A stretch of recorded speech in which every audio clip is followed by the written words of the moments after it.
with the Secretary of Homeland Security, Kristi Noem. Madam Secretary, good to have you in person. Thank you for joining us. Good morning. Thank you for having me. I want to dive right into this trade war. The justification President Trump invoked these tariffs under had to do with fentanyl. Mexico's president said Thursday that Customs and Border Protection figures show seizures of fentanyl on the southern border have dropped over the past year. She claimed they plummeted 75% in the past 6 months. Doesn't that show the existing system is working? We've seen incredible progress as far as what we've been able to stop at the southern border since President Trump has taken office. And I think that progress can be built on. These partnerships that we have in going after traffickers, cartels, the drug trade, and also human trafficking can be even stronger and built on in the future. That's one of the things we've been asking for, in specific to the Mexican government, is how can we work better together to make sure we not only have the enforcement mission at the border, but south of the border, and make sure we're going after these cartels. You've seen the president name them as terrorist organizations, and Canada just recently is starting to allow us to access some of their criminal background histories that we need in order to know who's coming across our border and what they're bringing. So because of his strong stance on tariffs, we're seeing them wanting to be better partners with us to keep our people safe. So Canada's prime minister said it's totally false to claim Canada's unwilling to fight fentanyl. You just indicated they're willing to do more here. He pointed to CBP data that showed a 97% drop in fentanyl seizures from January compared to December, a near zero low, he said. Yeah, is the data accurate? The data is getting better. And I would say in the conversations that I've had this week with Canadian officials, they were hoping to avoid the tariffs and had a lot of conversations, but not a lot of action. So this is the hope, is that the fact that President Trump has said something and now has enforced consequences, we really are hoping for even better partnerships. We need access to their criminal background system so that we know when someone crosses that northern border, who they are, why they're in our country, and who they may be partnering with. We also need them to work with us on identifying packages, technology investments. Canada has said they will do that. We just want to see them actually do it. In the past, promises have been made by both Mexico and Canada that they didn't follow through on.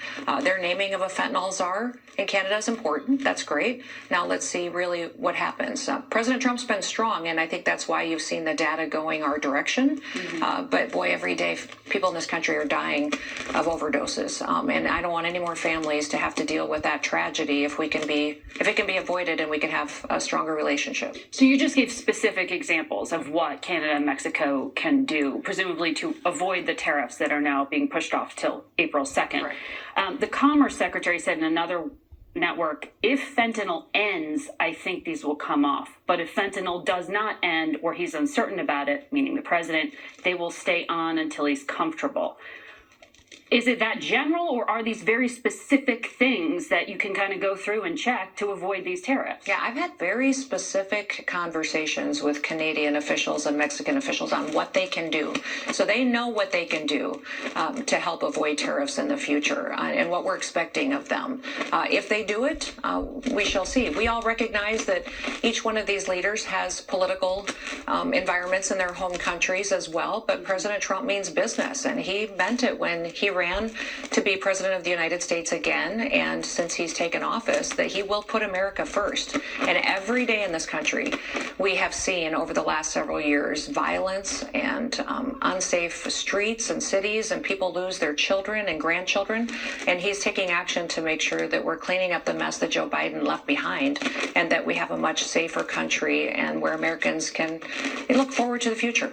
So this is not just leverage to get a better free trade deal. This is not just because President Trump truly believes that tariffs are the heart of his economic policy. Right. You're saying this really is about fentanyl? It really is about fentanyl. It really is. And I think the president obviously wants a strong economy, obviously wants better trade deals as well. But this is about fentanyl and what we can do to stop the cartels from partnering with Chinese officials, laundering money, and bringing a poison into our country that is specifically designed to kill the next generation. I think a lot of people don't understand the strategy of these enemies of the United States and what they're utilizing. They are bringing this in not just to make money. They're bringing it in here to kill Americans. And it's time that we stand up for the people that live here and make sure that we're stopping this war against our children. I want to ask you, border crossings, they're at a 25-year low. They are. It's fantastic. There are 6,000 U.S. military personnel working at the border now. That number could go up to 9,000 by the end of the month. How long do you have to keep them there if the numbers are already dropping like this? We'll continue the partnership with the Department of Defense, but also we've got partnerships with Commerce, with the Attorney General's office. We're working every day with the Secretary of State. We'll keep them there until that border is completely secure, and we see all-time record lows of encounters. Our Border Patrol is doing fantastic work, but we're going to keep them there till the whole world gets the message that this isn't Joe Biden's world anymore. This is President Donald Trump's country, where we have a border, where we have laws, and it applies equally to everybody. I think that is what is so refreshing, is that we're not picking and choosing winners and losers anymore. Americans have to live by the law. So do those who come to this country. You have to come here legally, or there will be consequences. Let me ask you about what's happening internally when it comes to, migration. The administration has revived this policy of detaining migrant families, parents with children, in ICE detention centers. Bush did it, Obama did it, Biden did not. Have you seen these Texas facilities where children are being held with their parents? Are you comfortable with it personally? We've got detention facilities across the country, and there's specific ones that are built specifically for families if they are detained. But remember, everybody has an option. They have an option to be here legally or illegally, and they can self-deport as well. We've set up a system and a website where people who are here illegally right now can register, and they can choose to go home on their own and keep their families united.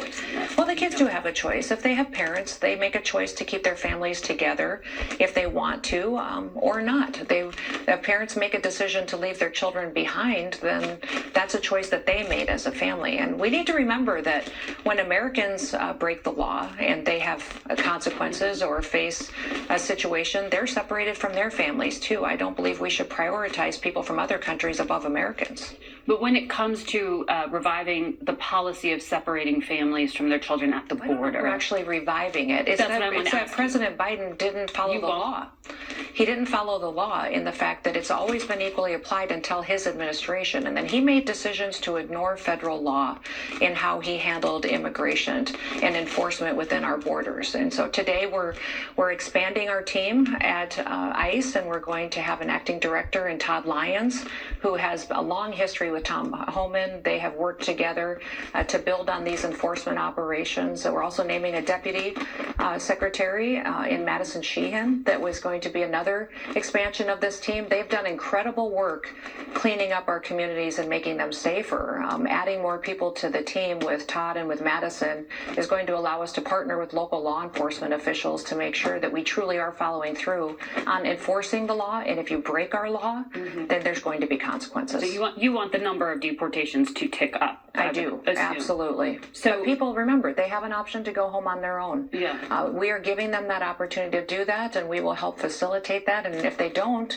and they end up coming into our enforcement opportunities that we have in front of us, they may never get the chance to come back. So people need to remember, if they self-deport, they will have an opportunity to come back to this country legally. But you have a capacity issue right now in terms of just beds to put people in when you detain them. Are you going to open up military facilities like Fort Bliss? There is, yes, a plan to use the facilities at Fort Bliss for detention facilities, but also we need to remember to ask, Congress needs to continue through with funding that this administration has asked for. We clearly have a CR discussion in front of us this week. We have a reconciliation discussion. That reconciliation bill needs to happen. We have just weeks before we are out of the funds to continue the operations that we have. And even everywhere I've been in this country out there, looking at what President Trump has done on immigration and border enforcement, the people that I meet are saying thank you. Thank you for getting these terrorists out of the country. He has deported in just 1 month. Have you deported 22 terrorists? known and terrorists on the terrorist watch list are out of this country now. We have almost 700 gang members that have been deported out of the country in just a month, and which have been redefined as foreign terrorist organizations. Well, by the 281 specific TDA members, which we know are the worst of the worst, have been taken out of this country. So everyone that has a story like Laken Riley's family or Josh Jocelyn's family. They're extremely grateful that that won't be perpetuated amongst other families in other states. I want to ask you, you said that you have found leakers within DHS and you're going to prosecute them. Back on February 9th, you tweeted, "The FBI is so corrupt. We'll work with any and every agency to stop leaks." Were you wrong then to blame the FBI if the leaks were from within DHS? No, I think there's leakers all over throughout this government.